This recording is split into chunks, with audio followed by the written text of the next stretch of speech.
안녕하세요. 스마트 코인 트레이딩입니다. 코로나 종식 대 우크라이나 전쟁, 누가 더 빨리 끝날까?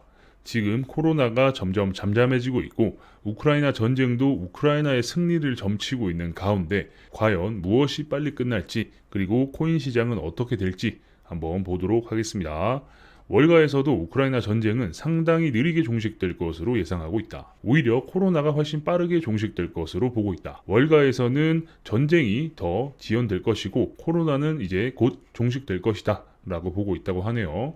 하지만 우리가 뉴스에서 접하는 것들을 보면 마치 러시아의 강한 삽질로 자멸할 것 같은 느낌을 받는다. 그럼 우리는 코인 투자를 어떤 관점에서 진행해야 할까? 뉴스에서 접할 수 있는 내용들은 러시아가 우크라이나에게 계속해서 된통당하고 있고 공격도 제대로 못하고 있는 상황에 보급도 잘 안 되고 내부적으로는 항명도 하면서 여러 가지 문제가 있는 것처럼 보여지죠. 그래서 자멸할 것 같은 느낌을 받는데 코인 투자는 어떤 관점으로 해야 되는지 계속 보겠습니다. 일단 전쟁이 왜 일찍 끝나지 않을지 상황을 먼저 분석해보자. 뉴스는 이렇게 나왔다. 러시아 에너지 제재를 진행하며 우크라이나가 절대 러시아에게 짓밟히지 않도록 하겠다. 자, 과연 얼마나 적극적일까? 내 생각에 딱 짓밟히지만 않게 할 생각인 것 같다. 지금 바이든은 우크라이나가 러시아에게 짓밟히지 않도록 하겠다라고 했는데 이게 얼마나 적극적이냐가 문제인 거죠. 진짜로 짓밟히지 않게 해주려면 파병도 하고 미사일도 쏴주고 이래야 되는데 어떤 정도로 도와주는지가 중요하겠죠. 우크라이나는 항공 전력이 많이 필요하다. 그래서 타국의 힘을 빌려와야 되는데 러시아가 이런 말을 했다. 전투기 빌려주면 우리랑 전쟁할 각오하라고. 그래서 미국의 전략은 이렇다. 직 해서 선을 그었다라는 말이죠. 초등학교 저학년 때 많이 하는 거죠. 미국은 전쟁의 확전을 막기 위해 최근 우크라이나 근처의 국가에 미군 재배치를 했다. 러시아가 우크라이나 다음으로 다른 나라들을 공격할 수 있다라고 봤기 때문에 우크라이나 근처 국가에 미군을 재배치했다라는 거죠. 바이든, 폴란드에 미군 3,000명 추가 파병, 언제든 침공 가능. 그죠? 그런데 폴란드가 갑자기 뜬금없이 우크라이나에 전투기를 지원하겠다고 했다. 영국, 폴란드 전투기 우크라이나에 보내면 지원. 이러니 영국에서도 폴란드의 용기에 뜨거운 박수를 보냈다. 이상하다. 다 같이 도와줄 거라 생각했는데 현타가 온 폴란드는 미국에게 헬프를 쳤다. 미국을 통해 넘기겠다. 그죠? 폴란드에서 용기를 내서 우리가 전투기 지원해줄게 라고 하면 야, 우리는 탱크 지원해줄게, 우리는 뭐 지원해줄게 라고 할 줄 알았는데 영국도 폴란드 너네가 우크라이나에 전투기 보내면 우리도 뭐 지원 좀 해줄게, 뭐 이런 식으로 뜨뜻미지근한 반응, 그리고 뒤에서는 박수를 치고 있는 그런 상황이죠. 도와주는 입장에서 약간은 낙동강 오리알이 된 것 같죠. 그러다 보니 폴란드는 미국에게 헬프를 쳤는데 폴란드 전투기 미국 통해 우크라이나 넘기겠다. 미국 옹호할 수 없는 방안, 사실상 거절. 그죠? 미국은 응 안 돼를 실현했다. 우리 미국이 직접 보내면 전쟁이 날 수 있으니 폴란드 니들이 전투기 보내.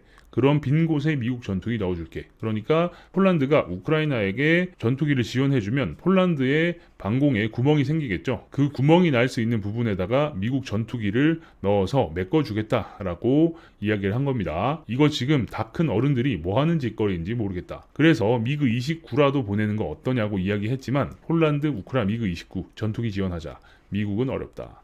거절당했다.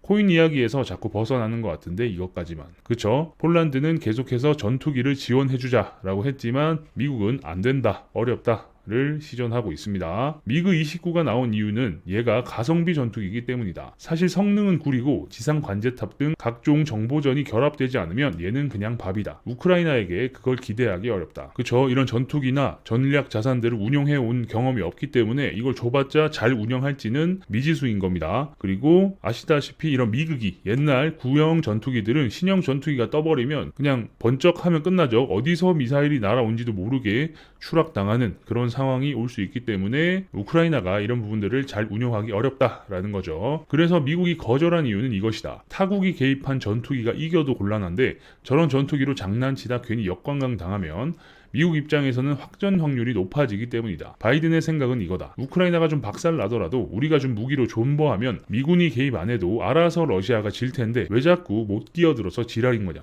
눈치 없는 새끼. 라고 하는 거죠. 아무튼 이렇게 존버를 하면 될 텐데 자꾸 전투기 보내자 뭐 보내자 하면서 러시아를 자극한다라는 거예요. 그리고 꼬물 전투기를 보내가지고 추락당하고 혹시나 그걸로 공격을 잘해가지고 러시아를 또 자극해버리면 이제는 그때부터는 러시아가 주변 국가를 공격하겠죠. 러시아가 공중전에서 패배했다라고 하면 러시아는 폴란드로 미사일을 쏴버릴 수도 있기 때문에 그렇게 되면 결국 확전이죠. 확전이 돼버리면 폴란드를 공격하고 확전이 되면 나토가 개입하고 미군이 개입하면서 정말 세계 3차 대전이 일어날 수도 있다라고 보는 겁니다. 그래서 전쟁이 빠르게 종전되지 않을 거란 건 이런 정황을 보면 안다. 우리는 이런 사실을 기반으로 투자 전략을 세워야 한다. 그죠? 쉽지 않은 상황입니다. 그러다 보니 전쟁보다 코로나가 먼저 종식될 거다라고 보는 거죠. 막간을 이용한 광고 한번 하겠습니다. 저희 회사에서 이번에 차트 사이트를 하나 오픈했는데요. 기존에 모바일 버전에서 차트를 보기 힘들다라는 의견을 많이 수렴해서 여러분들이 모바일에서도 쉽게 차트를 확인하실 수 있도록 구현을 해뒀습니다. 상단에는 비트코인과 이더리움의 차트를 상시 보실 수 있고요. 아래는 내가 설정한 코인의 차트를 볼 수 있는 장점이 있습니다. 보조지표도 똑같이 보실 수 있고 가장 아래는 실시간 뉴스를 바로바로 볼 수 있기 때문에 이렇게 리스트가 뜨고 내가 이거는 한번 보고 싶은데 해서 해당 뉴스를 터치하거나 클릭을 하면 바로 해당 뉴스를 상세히 볼 수 있기 때문에 컴퓨터 앞에 아닌 바깥에 계시거나 뭐 데이트를 하시거나 아니면 이동 중이거나 하실 때도 언제든 코인 뉴스와 코인 시황을 바로바로 확인할 수 있는 장점이 있습니다. PC 버전도 있으니까 PC 버전도 역시나 마찬가지로 잘 만들어 뒀습니다. 주소는 영상의 댓글에 남겨둘 테니까 주소를 클릭해서 사이트를 한번 보시면 될 것 같아요. 그럼 내용을 계속 보겠습니다. 지금 제일 이슈가 되는 게 유가라서 그렇지 유가 말고도 지금 다른 각종 광물들도 난리다. 대표적인 게 니켈이다. 러시아 제재에 급등하는 팔라듐, 니켈, 구리 ETF. 니켈은 4일 만에 85% 올랐다. 어마어마하게 많이 올랐죠. 일반적으로 전쟁 장기화, 원자재 급등에 이게 빠지면 스태그플레이션 확정이다. 그죠? 전쟁이 장기화되고 원자재가 올라버리면 스태그플레이션이 확정적으로 일어난다라는 거죠. 왜냐? 전쟁이 장기화되면서 경기가 침체되고 원자재가 급등하면서 현금의 가치가 떨어지니까 당연히 스태그플레이션이 일어나는 겁니다. 바로 원자재 상승률을 뛰어넘는 경제 성장이 빠지면 나락이다. 과연 이게 가능할까? 나는 불가능할 거라 본다. 그래서 나는 스태그플레이션을 가정하고 코인 투자 전략을 짜고 있다. 스태그플레이션 시대에는 어떻게 주식을 투자를 해야 되냐 이런 부분들도 잘 알고 있어야겠죠. 실업률, CPI 등등을 봤을 때 아직은 아니다 하고 있지만 이제 슬슬 본격화될 것이다. 당연한 이야기지만 스태그플레이션 오면 주식은 그냥 폭망이다. 가치준이 생활 필수품 관련준이 다 필요 없다. 골드만삭스 스태그플레이션 오면 주식은 마이너스. 골드만삭스도 이렇게 이야기를 하고 있고 과거에도 하락을 했습니다. 잘 모르겠으면 그냥 안 하는 게 장땡이다. 그죠? 벌지 않더라도 잃지 않는 것도 중요하죠. S&P 500도 스태그플레이션일 때 그냥 박살났다. 굳이 투자를 한다면 원자재에 투자하는 것도 방법이다. 근데 이미 많이 올랐죠. 그리고 코인으로 따지면 상위 어플리케이션 레이어가 아닌 최하층으로 내려가는 게 맞다. 코인도 생태계가 상당히 구축되면서 어플리케이션 레이어와 원자재에 해당하는 레이어가 분리되어 있기 때문이다. 그죠? 원자재라 하면 메인 체인을 가지고 있는 코인들이 되겠죠. 이를테면 비트코인, 클레이튼, 이더리움, 솔라나, 에이다, 루나, 폴카닷, 아발란체 이런 것들인데 비트와 이더, 한국 쪽에서는 클레이튼 쪽이 그나마 잘 버틸 것 같다. 지금 원자재의 대척점에 서 있는 녀석은 뭘까? 바로 NFT다. 이쪽은 아마 수요의 대기근에 시달릴 것이다. 그죠? NFT는 항상 말씀드리지만 내 NFT를 사줄 사람이 없으면 가격이 0인 것과 마찬가지다 라고 말씀드렸죠. 바닷가라는 건 있지만 바닷가도 사실은 의미가 없습니다. 그죠? 그렇기 때문에 NFT나 이런 데 투자를 할 게 아니라 메인넷을 가지고 있는 이런 코인들, 그러니까 원자재에 해당하는 이런 레이어에 있는 코인들을 가지고 있는 게 오히려 낫다라는 거고, 비트와 이더는 매우 상징적이죠. 그러니까 가격이 상승할 것이고 한국에서는 클레이튼 쪽이 그나마 잘 버틸 것 같다. 클레이튼도 어마어마하게 성장을 했고 클레이튼의 뒤에는 또 카카오가 있으니까요. 그죠? 물론 개별 이슈에 의한 호재도 분명 있을 텐데 대표적인 게 리플 소송의 결말이다. 이건 세계의 소송이니만큼 수요가 확실할 것이다. 그죠? 리플 소송은 전 세계가 주목하고 있죠. 하지만 이것도 신규 진입이라면 시기가 중요하다. 빠르게 소송이 마무리 합의된다는 말은 개소리라고 계속 이야기했는데 그냥 속 편하게 내년 3월을 생각하는 게 좋다고 본다. SEC가 그 사이 가만히 있을 것이냐? 예고한 대로 NFT 쪽까지 건드리면서 시장에 또 상당한 이슈를 불러일으키게 될 것이다. 절대 편하게 내년까지 코인이 흘러가진 않을 것이다. 지금 상황이 SEC와 소송이 쉽게 안 끝날 것 같다라고 말씀을 계속 해오셨고 그래서 속 편하게 내년 3월을 보시는 게 맞을 것 같다. 라는 거고 그 사이에 SEC는 리플뿐만 아니라 NFT 쪽까지도 건드리면서 시장 전반에 또 혼란을 한번 줄 것이다. 라는 거죠. 그래서 시장이 시끌시끌한 한 해가 될 것이다 라고 보시는 거죠. 마지막으로 러시아식 금융 경제 보복, 이건 오히려 큰 이슈 없이 흘러갈 것이다. 일주일 정도 남았다. 이번에 러시아 디폴트 예정일은 3월 16일인데 내가 볼 때 디폴트 가능성은 0에 수렴한다고 본다. 왜냐? 어차피 유예 기간이 30일이 있기 때문에 무조건 시간을 끌 것이다. 굳이 러시아가 갚지 않겠다고 선언을 하지 않고 무대응으로 밀당을 할 것 같은데 90% 이상의 확률로 러시아는 시간 끄는 전략을 택할 것이라고 본다. 만약 이때 급락이 나오면 나는 손절을 짧게 잡고 한번 담아볼 생각이다. 돈을 받는 입장에서는 아주 애가 타겠지만 러시아가 마지막에 유예 신청을 하는 식으로 갈 확률이 높다. 그죠? 3월 16일이 되면 이제 며칠 안 남았는데 러시아가 디폴트 선언할 거다. 국가 파산이 이뤄질 거다. 이런 뉴스가 계속 나오고 있고 이야기들이 흘러다니고 있죠. 하지만 이 가능성은 제로에 수렴한다라고 보신다고 합니다. 그리고 제가 보고 있는 이유 중에 하나도 러시아는 생각보다 금을 엄청나게 많이 가지고 있어요. 그 금으로도 충분히 커버가 된다. 왜냐? 금값이 많이 올랐기 때문이다. 라는 이야기도 있기 때문에 쉽게 러시아가 파산을 할 것 같진 않다.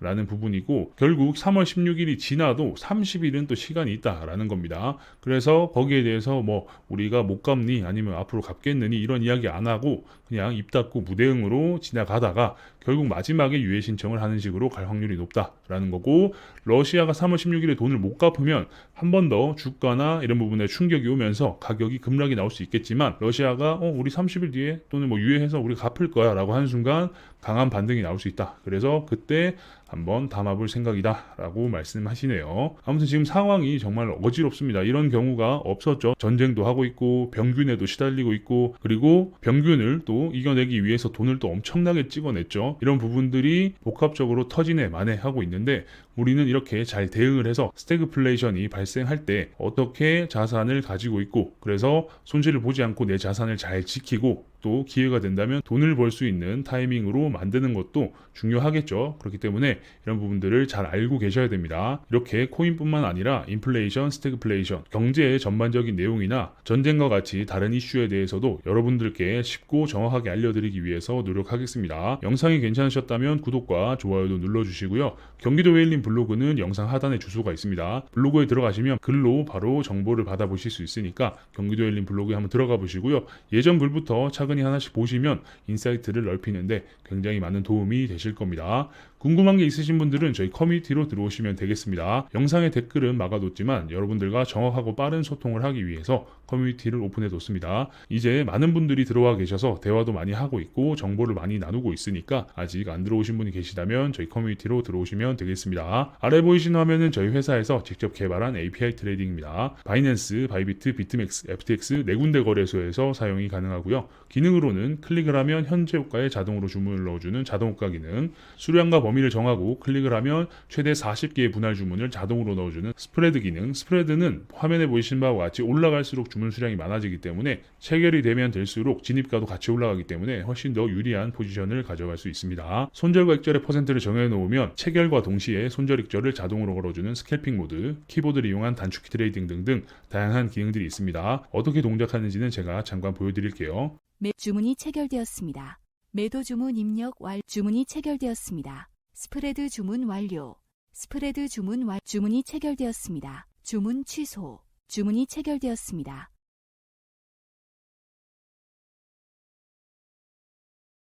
주문이 체결되었습니다. 홈페이지에 들어오시면 더 다양한 내용을 확인하실 수 있는데요. 사용법 알아보기 위키와 체험 쿠폰 발행 이벤트도 하고 있습니다. 그리고 공통적으로 많이 해주시는 질문이 왜 프로그래머로 만들었냐 라는 질문들을 많이 해주시는데요. 그 이유가 속도 때문입니다. 속도 비교는 홈페이지에서 바로 가능하고요. 주식 HTS도 프로그래머로 서비스를 하죠. 그 이유가 속도와 보안 때문인데 저희 역시 마찬가지로 속도와 보안을 고려해서 프로그래머로 서비스하고 있습니다.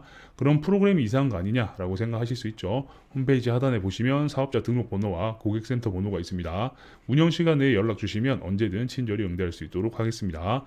프로그램도 문제가 없음을 인증받는 키카, 한국 정보 인증을 모두 마쳤습니다. 그래서 프로그램을 다운로드 받으시고 설치하실 때 보면 공급자의 HG 파트너스, 저희 회사 이름이 뜨니까 이 부분을 필히 확인하시고 사용하시면 전혀 문제가 없이 사용이 가능합니다. 그 외에 다른 인증이나 등록을 모두 마쳤기 때문에 전혀 문제가 없는 프로그램이라고 다시 한번 말씀드립니다. 궁금한 게 있으신 분들은 우측 상단에 보이시는 카카오톡 SCT01로 카카오톡 주셔도 되고요. 아까 말씀드린 저희 커뮤니티에 들어오셔서 질문 남겨주셔도 제가 답변 드릴 수 있도록 하도록 하겠습니다. 그럼 다음 영상에서 뵙겠습니다. 감사합니다.